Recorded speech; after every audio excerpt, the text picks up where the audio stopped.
Taip, mėly televizijos žiūrovai, mes esame politinių įvykių užkulisiuose, kur ir suradome įžymųjį, taip, tą patį įžymųjį Algirdą Virvių traukėją, arba, kitaip sakant, scenos darbininką. Labą dieną, ponas Algirdai. Labas, Andriau. Sveiki visi. Sakyk, mielasis Algirdai, štai vet televizijos žiūrovai norėtų plačiau sužinoti apie šią dieną, apie kovo 11-ąją. Kokia tai buvo diena ir kaip tu ją prisimeni? Na, aš pirmiausia pasakysiu, kad aš esu tas žmogus, kuris pakėlė užuolaidą, ant kurios buvo vytis demonstruotas. Žodžiu, ir aš kėliau tai kovo 11, kai buvo atkuriama Lietuvos nepriklausomybė. Aš kėliau tą užuolaidą ir jaučiu, kad aš keliu ją iki šiol ir kelsiu iki pat savo mirties tą užuolaidą, nes ta užuolaida sėdi mano viduje, jinai sėdi, Andriu. Viduje jinai sėdi ir jos dabar, žinok, neiškrapštysi. Niekaip. Žinok, ką nori daryk, dabar jinai sėdės mano viduje.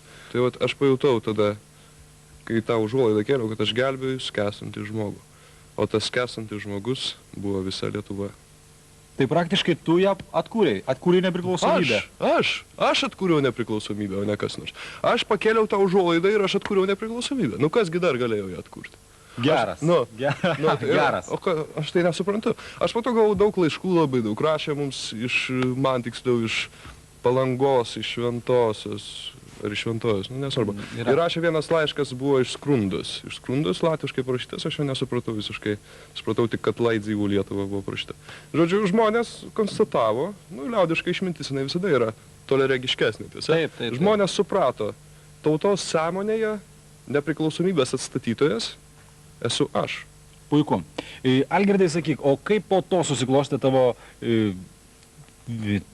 traukėjo likimas? Žodžiu, mane ėmė kviesti Respublikos, kurios pageidavo atkurti nepriklausomybę savo. Po to aš kėliau tą užuolaidą Latvijoje, aš ją kėliau įsikibęs, nes aš jau turėjau patirtį. Aš ją pakėliau tą užuolaidą, atkūriau nepriklausomybę Latvijoje, po to važiavau į Baltarusiją, po to kėliau užuolaidą Suomijoje, bet ten buvo filmavimas, nes Suomija, kaip žinia, yra nepriklausoma respublika jau senokai.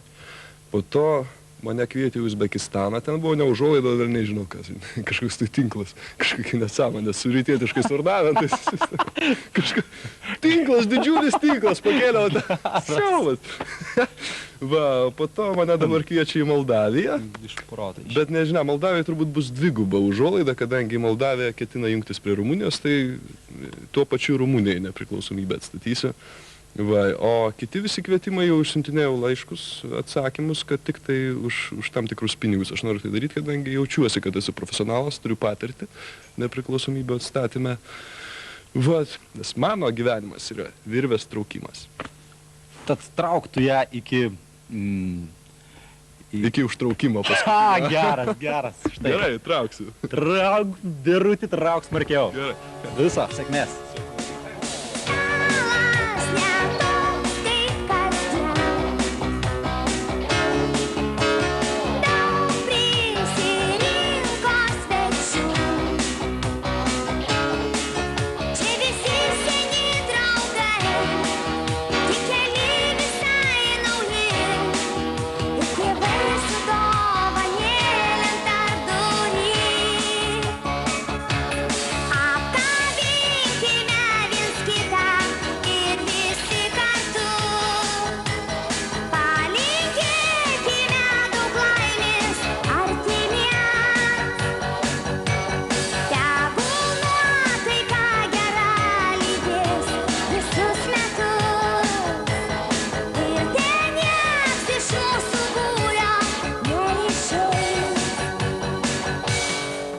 Ir vėlgi grįžkime.